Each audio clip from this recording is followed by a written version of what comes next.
ashama harka fuuna ilmaan oromoo jirra jirtu baga jiraattan isiniin jecha warroon YouTube channel abboomsaa shawii faaree taatan baga nagaan dhuftan akkaataa san godhaa maamiltoonni keenya duraanii anaa dhufu welcome irra deebi'ee isin jaalata yeroo mana abboomsaa shawii ana sagantaa takka qabadhee dhufee sagantaan sanis maal yoo jettan of ta'uu jaamata dureen of ta'uu jechuun maal jechuudha of ta'uu yeroo of ta'uu jechuun gabaabaan qubee shanin caaleen ibsan qubee of ta'uu jechuun qubee meeqaan qubee shanin caal of ta'uu jechuun kun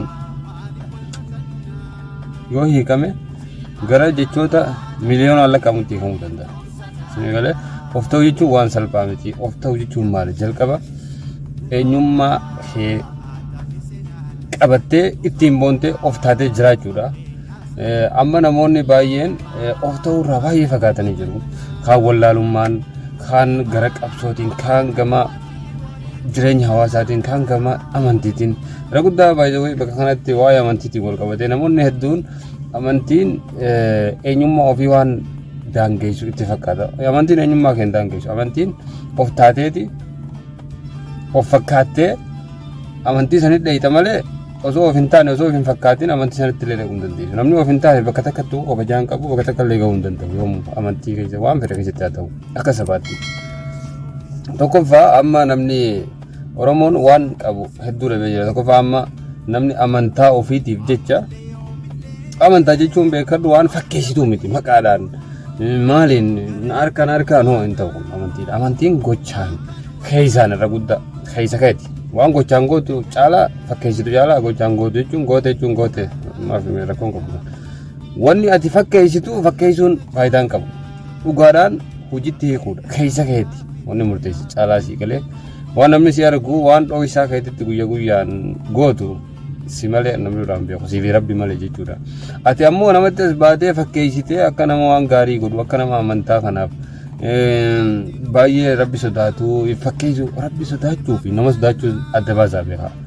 Amma fakkeenyaaf biyya Arabaa kana keessatti uummanni biyya Arabaa kun amantaa bakka keessa irratti lakkaa'an mootummaa sodaatan malee an kana sababa malee makan jechaa jiru keessa jiraadhee waan hin beekuu fi magaalaa baadiyyaa isaaniitti keessa jiraadhee hin beeku kana waan isaan ta'an.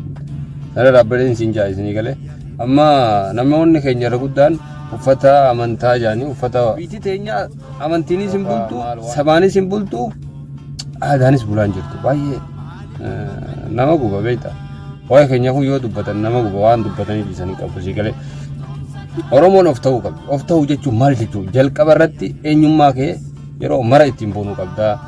Afaan kee afaan Oromoo ittiin boonuu qabda. Aadaa kee aadaa Oromoo ittiin boonuu qabda. Maqaa kee maqaa Oromoo baafachuu qabda. Ilmaan keessan maatii keessan guutuu maqaan Oromoo ta'uu qabda.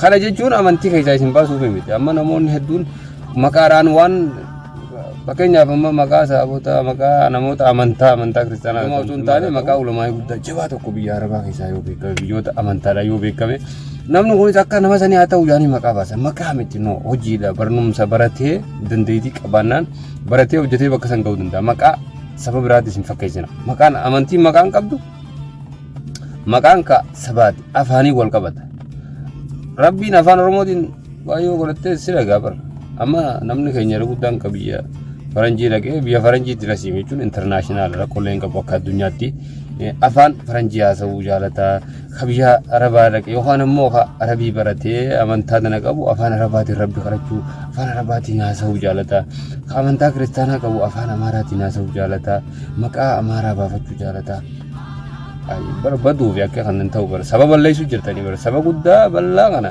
ka diinni waggaa meeqa nurra qabsaa'ee nu balleessuu ture. Waliin ifirra qabsaa'u jira bar cinaa buunee gargaaruuf jira bira akkas ta'uun qabu maqaa keessan maqaan Oromoo qofa baafachuu qabdan aadaa teessan aadaa Oromoo xiqqoo takka raadachuu qabdan yeroo hunda fayyadamuu qabdan of taatanii deemuu fakkeenyaaf Haacaaluu Hundeessaa galma barkumeetti gaafa geeraru gootota Oromoo kana maqaa yaameetiin saba koo qabsaa'ee du'een waaqoo guutuu ta'a saba koo qabsaa'een Taddasaa Birruu ta'a jeeti saba koo qabsaa'ee du'een Laggasaa Wagii ta'a saba koo qabsaa'ee du'een Balaa Zallaqaa ta'a jeeti Balaa Zallaqaa ta'a jee Zallaqaa qiltuu jee si galee amma Balaa maqaa kajaraati Balaa Zallaqaanis kajaraati dirri keenya jechuu jira goota kana si galee sababa itti keenya jaaniin maqaa isaanii qaba maqaa jala deemee tajaajiluun dirqama keenya ta'uu mirkaneessuudhaaf akaakoo abbaa isaa bira dabree akaakuu isaa keeyyaame jechuudha. Balaa zallaqaa ta'a. Balaa zallaqaa jechuun gahaa ta'uu dhabee osoo hin taane maqaan kun lachuu kan afaan jiraatiin ba'e. Zallaqaa qilxuu jeetii deemee abbaa guddaa isaatiin maqaa Oromoo galche. Sii galaa miti maqaa kana jechuun waan salphaatti fakkaatin. Bakka goota tokkicha kana yaame silaa goota Oromoon baay'ee qabdi goota lama yaamu goota lama maqaa yaamu amma namni baay'een sabboona maal ta'e ka fakkaatee deemu jechuun arge afaan Amaaraa fayyadamu jechuun yeroo afaan Oromoo sirbu afaan biraa rakkoon qabu nama afaan biraa ayyee afaan beekuun afaan hunda beekuun barbaachisaadha afaan si fayyada afaan meeshaatti walii galan sigalee garuu afaan Amaaraa akka meeshaatti walii galaniitti ilaalu beekuun barbaachisaa garuu fayyadamuun akkasumara afaan Oromootiin wal keessa laayitee yeroo hundaa afaan kana fayyadamuun sirba afaan kanaa dhageeffachuun maaliif barbaachisa? Afaan guddaa cirracha bishaan afaan bal'aa afaan Oromoo cirracha bishaanii baay'inni jecha lakkaawwameen asii sirba biraa tokko sirriitti illee walaloo isaa jechuudha. Namni kamiyyuu afaan Oromoo fayyadamuu qabda Oromoo taanaan. Eenyummaa keetiin booni. Tigraay deema afaan Oromoo malee afaan Tigraay malee afaan Oromoo jiru afaan Amaaraan jiru afaan Silxee afaan Gura afaan tokko jiru. Gondar deema afaan Amaaraa dachii fi samii manni muuziqaa manni amantaa manni maalii afaan sanii. Oromiyaa yoo deemte immoo manni muuziqaa suuqiin takka xiqqoon takka yoo banatte afaan Amaaraa irratti sirba kaattee maal taatan dammaqaa malee bara fagaattanii jirtanii dhiiftanii ifirraa fagaattanii jirtanii bara. Orma jala makaattu of taa'e ofitti deebi'aa of garagalaa of fakkaadda.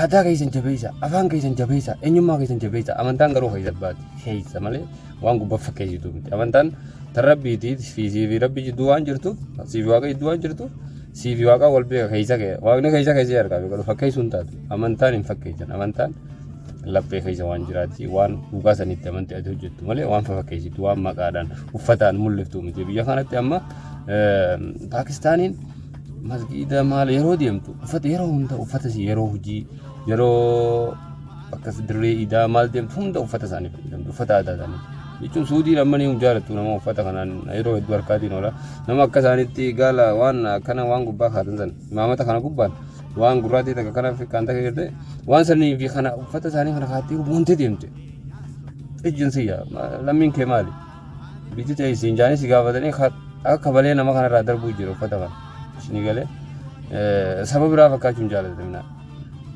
of fakkaachuu jaalladhaa malee sababa biraan fakkaatina of ta'a malee nama hin ta'ina namni of hin taane akka dhuunfaattis jireenya faamilii keessattis yoo of taatee hin jiraanne bakka takka gahuu hin dandeessu waan namni godhuudhaaf akka namni ta'uudhaaf yaalu tokko bu'aan qabu yeroo mara faayidaa takkaas qabu bakka takkaas gahuu hin danda'u isin eegalaan waan jechuudha guddaa waa'ee amantiiti amantaadhaan warri amantaa musliimaa yoo afaan Amaaraa afaan Oromoo afaan Arabaa fayyadamee maqaa Arabaa baafate warri amantaa kiristaanaa hordofu yoo afaan Amaaraa fayyadamee maqaa Amaaraa baafatame bannee bareesse jedhamti.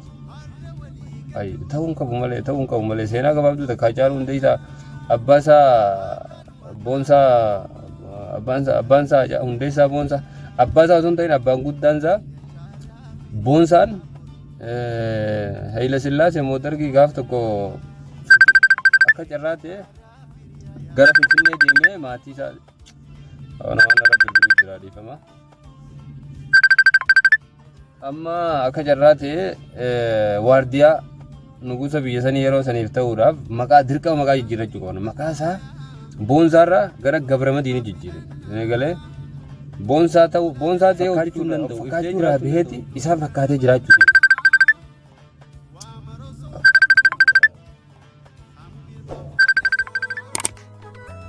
Maqaa jechuun waan salphaa miti.